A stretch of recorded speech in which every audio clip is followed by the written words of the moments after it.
अच्छा, अब हम डिस्कस करेंगे question number 63 from the chapter equilibrium. तो देखते हैं क्वेश्चन में क्या गिवन है।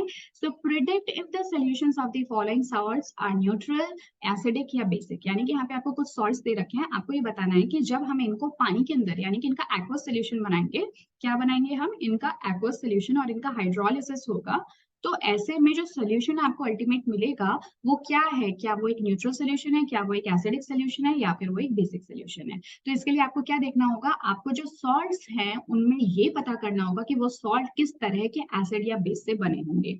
यानी कि चार ऑप्शन है हमारे पास। सॉल्ट जो है वो आपका वीक एसिड वीक बेस से बना हो सकता है, स्ट्रॉन्ग एसिड स्ट्रॉन्ग बेस से मिलकर बना हो सकता है, वीक एसिड स्ट्रॉन्ग बेस से मिलकर बना हो सकता है, या फिर स्ट्रॉन्ग एसिड वीक बेस से मिलकर बना हो सकता है। तो यही इंफॉर्मेशन आपको बेसिकली ये बताएगी कि जो आपका अल्टीमेट सोल्यूशन है, जहां पर भी स्ट्रॉन्ग एसिड या स्ट्रॉन्ग बेस ही होते हैं, तो ऐसे में सोल्यूशन इस केस में मेरा बेसिक होगा, और इस केस में क्या होगा, इस केस में हम कहेंगे कि एसिडिक सोल्यूशन होगा, क्योंकि यहाँ पे स्ट्रॉन्ग एसिड से सॉल्ट बना है।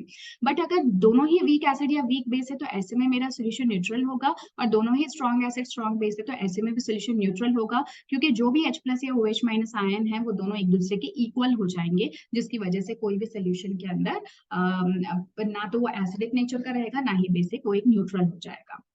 ठीक है, तो हमारे पास में कुछ सॉल्ट्स गिवन है, NaCl, KBr, NaCN और अमोनियम नाइट्रेट, देन आपका हो गया सोडियम नाइट्राइट और पोटेशियम फ्लोराइड। ठीक है, तो चलो ये टेबल यहाँ पे नीचे गिवन है, इसी टेबल को हम लोग यूज करते हैं और कोशिश करते हैं समझने की। तो देखो यहाँ पे सबसे पहले अगर हम NaCl की बात करें, तो यहाँ पे आपको दो केटायंस नजर आ रहे होंगे, सॉरी एक केटायन और एक एनायन नजर आ रहा होगा।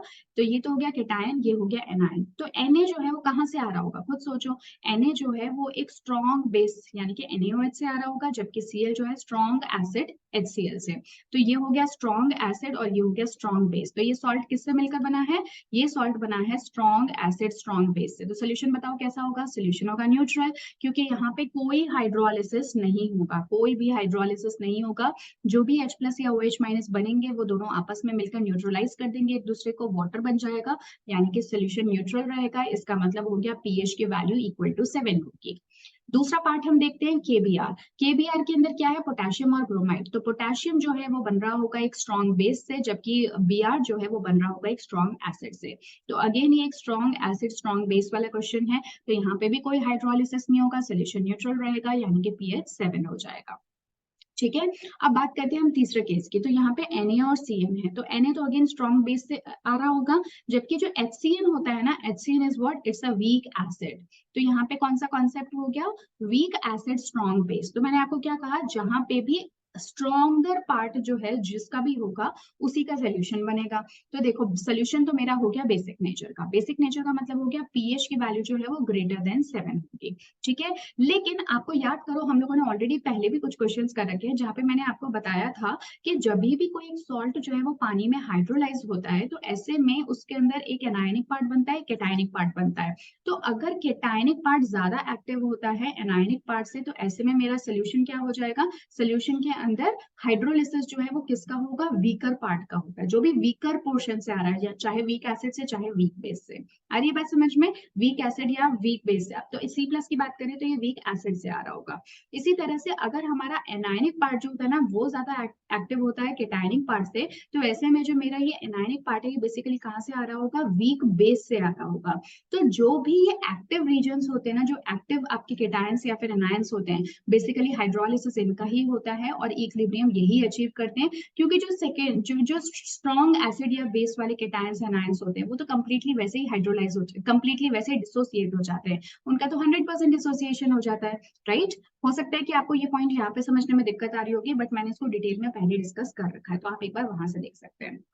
ठीक है, तो अब क्या हुआ यहाँ पे, इसका मतलब ये हुआ कि देखो वीकर सेक्शन से कौन सा यहाँ पे एनायन आ रहा है, तो वो एनायन मेरा कौन सा है, Cn माइनस। तो जो Cn माइनस है ना उसका क्या होगा, हाइड्रोलिसिस होगा। क्या बोला मैंने, जो भी वीकर पोर्शन है उसका हाइड्रोलिसिस होगा, वो जाएगा इक्विलिब्रियम के अंदर और रेस्पेक्टिव आपकी वीक एसिड और OH माइनस को फॉर्म करेगा। तो अगेन आप यहाँ से देख सकते हैं कि और ज्यादा OH माइनस बन रहा है, यानी कि मीडियम और ज्यादा बेसिक हो रहा है।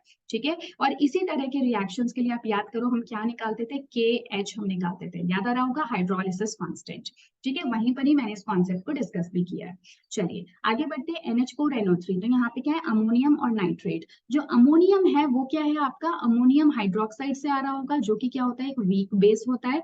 जबकि जो NO3 है वो कहाँ से आ रहा होगा, सॉरी NO3 है वो आ रहा होगा एक strong acid, nitric acid. Nitric acid तो बहुत स्ट्रॉन्ग एसिड होता है, तो ये स्ट्रॉन्ग एसिड से, तो ये सॉल्ट मेरा क्या हो गया, स्ट्रॉन्ग एसिड वीक बेस वाला। तो सोल्यूशन बताओ क्या हो जाएगा, एसिडिक हो जाएगा, क्योंकि स्ट्रॉन्गर यहाँ पे एसिड है। और जो बेस मेरा वीकर है उसका क्या हो जाएगा, हाइड्रोलिसिस, और वो बना देगा अमोनियम हाइड्रोक्साइड, और साथ में H प्लस आयन को रिलीज करेगा, जो कि फर्दर इस रिएक्शन में इस सोल्यूशन की एसिडिटी को बढ़ाएगा, यानी कि pH की वैल्यू क्या हो जाएगी, लेस देन 7। नेक्स्ट क्वेश्चन कर लेते हैं, NaNO2 में Na प्लस हमारा केटायन, NO2 हमारा एनायन। तो Na जो है वो स्ट्रॉन्ग बेस NaOH से आ रहा है, जबकि जो NO2 है वो वीक एसिड HNO2 से आ रहा है। ठीक है, तो इसका मतलब कि हाइड्रोलिसिस किसका होगा, NO2 माइनस का पानी के साथ में, तो बना और वो बना देगा और ज्यादा ये वीकर एसिड यानी कि HNO2, और साथ में सोल्यूशन को बनाएगा और ज्यादा बेसिक, यानी कि सोल्यूशन बेसिक हो गया, तो pH की वैल्यू ग्रेटर देन 7 हो गई।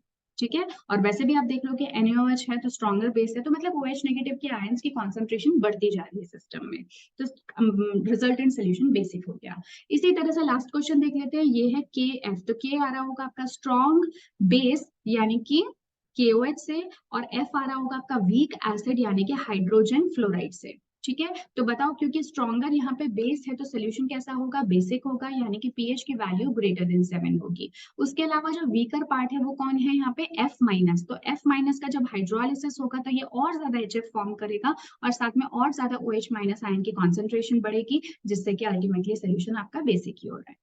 ठीक है, सो आई होप कि आपको किस तरह से इन सॉल्ट्स को देखना है और किस तरह के रिजल्टेंट सॉल्यूशंस और pH को बनाएंगे, किस तरह से वो क्रिएट करेंगे, और हाइड्रोलिसिस किसका होगा, ये सारी चीजें आप लोगों को अच्छे से क्लियर हो गई होंगी। अगेन मैं आपको बता देती हूँ, वैसे तो मैंने आपको ठीक ठाक यहाँ पे एक्सप्लेन कर दिया है, बट अगर आप इससे भी ज्यादा एक्सप्लेनेशन चाहते हैं तो मैंने जहाँ पे हाइड्रोलिसिस कांस्टेंट और जो डिग्री ऑफ हाइड्रोलिसिस है इनसे रिलेटेड क्वेश्चंस कराए हैं, आप एक बार वहां पे देख सकते हैं और ज्यादा क्लैरिटी आपको आ जाएगी। So yes, this was all about the question number 63। Next class में मिलेंगे हम एक नए क्वेश्चन के साथ में। Till then take care and good bye.